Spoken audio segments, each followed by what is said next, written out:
ආයිබෝන් අද අර්ලිය උණුවටුන හෝටලෙදි තමයි අපි අද මේ ක්‍රිස්මස් රෙසිපි එක හදන්නේ. තාමත් රසවත් රෙසිපි එකක් හදන්නේ. අපි ගිය පාර හැදුවා වගේම තවත් රසවත් රෙසිපි එකක් තමයි හදන්නේ. ඉතින් අපිට හොඳ ෂෙෆ්ලා දෙන්නෙක් ඉන්නවා අර්ලිය හෝටලේ හොඳ ෂෙෆ්ලා දෙන්නෙක්. ඉතින් ආයිබෝන්. ඉතින් ඩිලුෂානුයි තමයි අපිට ඉන්නේ අද වැඩේ කරන්න. අද හදන්න යන්නේ චීස් ට්‍රැෆල් එකක් සැලමන් දෙක එකක්. ඉතාමත් රසවත් රෙසිපි දෙකක් තමයි. හැබැයි ඊසි රෙසිපි දෙකක් තමයි අද හදන්න යන්නේ.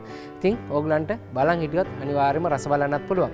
ඉතින් ඩිලුෂා අපි අද ඉස්සෙල්ලාම හදන්නේ සැලමන් එක. ඉතින් සැලමන් එකට අවශ්‍ය මොනවද? අපි සැලමන් තියෙනවා. ඉතින් ඒ වගේම අපි චීස් ක්‍රීමුත් තියෙනවා. ඒ වගේම අපිට පෙපර් සෝල්ට් දෙකම තියෙනවා. ඉතින් තවත් ඉන්ග්‍රීඩියන්ස් අවශ්‍යයි. ඉතින් අපි බලමුද කොහොමද මේ රෙසිපිය කියන ගමම හදන්නේ කියලා. විශේෂයෙන් මේක අර්ලි උණුවටන හෝටලේටම ආවේනික වෙච්ච නත්තල් සමය වෙනුවෙන්ම සකසන කුඩා ඇපටයිසර් එකක්. මේකේ විශේෂත්වය වන්නේ බොහොම අවම ඉන්ග්‍රීඩියන්ට් ප්‍රමාණයක් පාවිච්චි කරලා තමයි මේක කරන්නේ. අපි හදමු. පාවිච්චි කරනවා smoke Salman, cream cheese, salt and pepper සහ අනිකුත් ගානිෂ් කරන්න අවශ්‍ය ඒ ටික අපි අවසන් කරමු. ඉතින් දිනෝෂ අපි හදමු. ඔව්. අපි මුලින්ම මේකට ක්‍රීම් චීස් ටික අරගෙන එක ටිකක් ස්මූත් පේස්ට් එකක් හැටියට සෝල්ට් පෙපර් එකතු කරගන්නවා මේකට.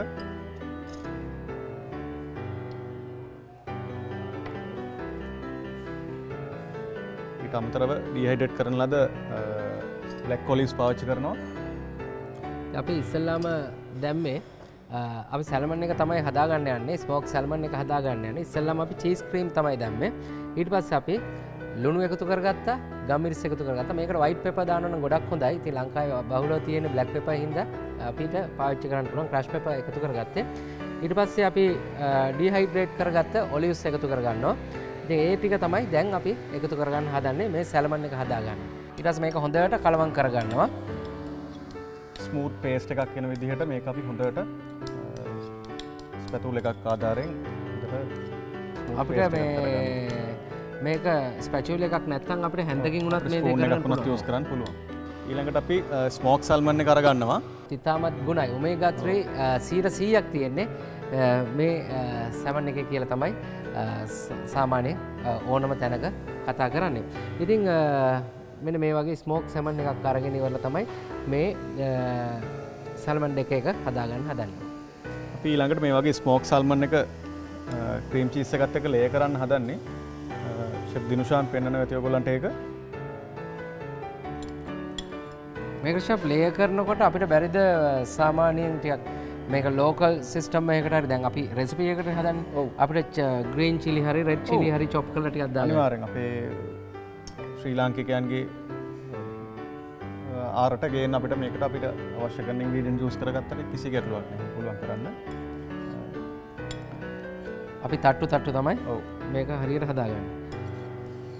මේක අපිට මේ ෆ්‍රෙෂ් සැලමන් එකෙන් කරන්න බැරිද? අපි දැන් සාමාන්‍යයෙන් මේ ෆ්‍රෙෂ් සැලමන් එක තියෙනවා, ස්මෝක් සැලමන් එක තියෙනවා. ෆ්‍රෙෂ් සැලමන් එකෙන් කරොත් රස මේක වඩාත්ම ගුණදායී වෙන්නේ ස්මෝක් සැලමන් එකෙන් කරොත් තමයි අපි පාවිච්චි කරන්නේ මේ වෙනකොට. අර ස්පයිසි ගැන කතා කරාමත් අපි චුට්ටක් මේක අර නත්තල් සමය නිසා පොඩි බබාලට වගේ නිසා පොඩක් අර ස්පයිසි පාවිච්චි කරන්නෙත් නෑ. මේක අර ලේයර් ප්‍රමාණය වැඩි වෙන තරමට තමයි මේක අලංකාරත්වය වැඩි වෙන්නේ සහ රස වැඩි වෙන්නේ.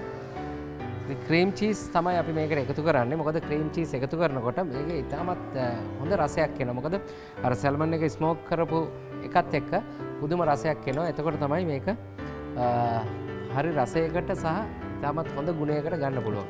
ඔව් අපි හොඳට මේ සාමාන්‍යයෙන් ගෙදර වුණත් සාමාන්‍ය ෆ්‍රිජ් එකක සාමාන්‍ය සීතකරණයක තියාගත්තොත් මේක පැය භාගයක් විතර තියාගත්තට පස්සේ තමයි අපි මේක ඉතාමත් ලස්සනට ඩෙකරේෂන් කරලා එළියට අරගෙන අපිට ආහාරයට දෙන්න පුළුවන් නේද? ඉතින් අපි බලමු කොහොමද ඩෙක එක ටිකක් කපා ගන්න කියලා පොඩ්ඩක් චිල කරන්නේ. ටිකක් අමාරුයි මේක මේ විදිහට කපන්න. පොඩ්ඩක් චිල් වෙන්න ඕනේ. චිල් වුණාම ඩැමේජ් වෙනවා අඩුයි. ඒකින්ද අපි මේ බලන්න ඕගලන්ට පේනවා ලේයර්ස් ටික ඉතාමත් ලස්සනට තියෙනවා. අර චිල් කරන්න කියන්නේ විශේෂයෙන්ම ඕගලන්ට ගෙදරදී මේ කැපෙනකොට මේ ටිකක් කට් එක එහෙට මෙහෙට වෙලා තට්ටු කැඩෙන්න පුළුවන්. ඒක හින්දා තමයි චිල් කරන්න කියන්නේ. ඉතින් මේ විදිහට තමයි ලේක එන්නේ. මේකට තමයි අපි කියන්නේ සැලමන් දෙක කියලා. ඉතින් ඊටමත් රසවත් මේ දෙයක්. ඒ වගේම නත්තලට ඊටමත් දරුවෝ වුණත් සියලු දෙනාම ඉතාමත් රසවත්ව කන්න පුළුවන්. දැන් නරඹන්නන් බලාගෙන ඉන්නවා කොහොමද මේක ගානිෂ් කරන්න කියලා. ඉතින් අපි බලමු ඉතාමත් ලස්සනට කොහොමද ඩිලූෂ මේක ගානිෂ් කරන්න කියලා.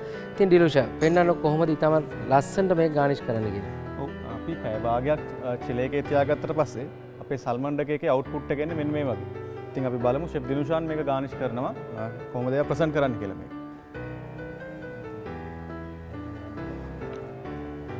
ඉතින් සාමාන්‍ය සීතකරණයකට පැය භාගයක් විතර තිබ්බම ඔබට මේ වගේ තමත් ලස්සනට අර ඉස්සෙල්ලා අපි කැපුවා පෙන්නුවානේ.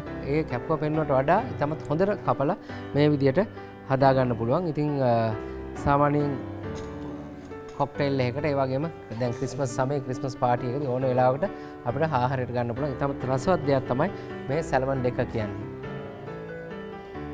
කෑම එක රසය වගේම තමයි ඉතාමත් ලස්සන තියෙන්න ඕනේ. ඒ වගේම තමයි ප්‍රසන්ටේෂන් අපි බැලුවම ඇස් පිනවන්න තියෙන්න ඕනේ. ඉතින් ඒකින්ද තමයි මේ ඩිලූෂයි දිනුෂයි එකතු වෙලා මේ දේවල් කරන්නේ. ඉතාමත් ලස්සන ප්‍රසන්ටේෂන් එකක් තමයි දැන් කරන්නේ මේ සැලමන් දෙක එකට.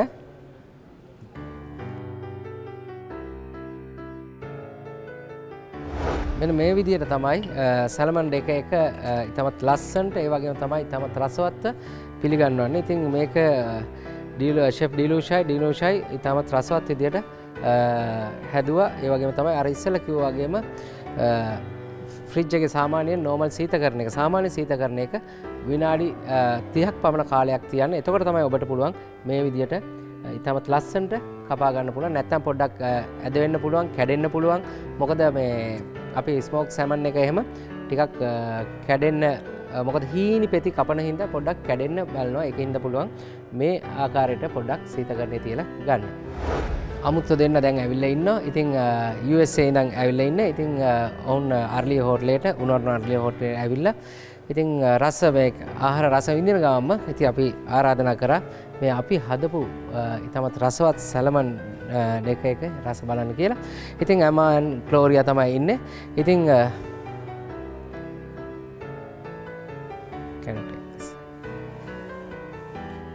අපි කියමු රස බලලා කොහොමද කියලා. Can take it, yeah.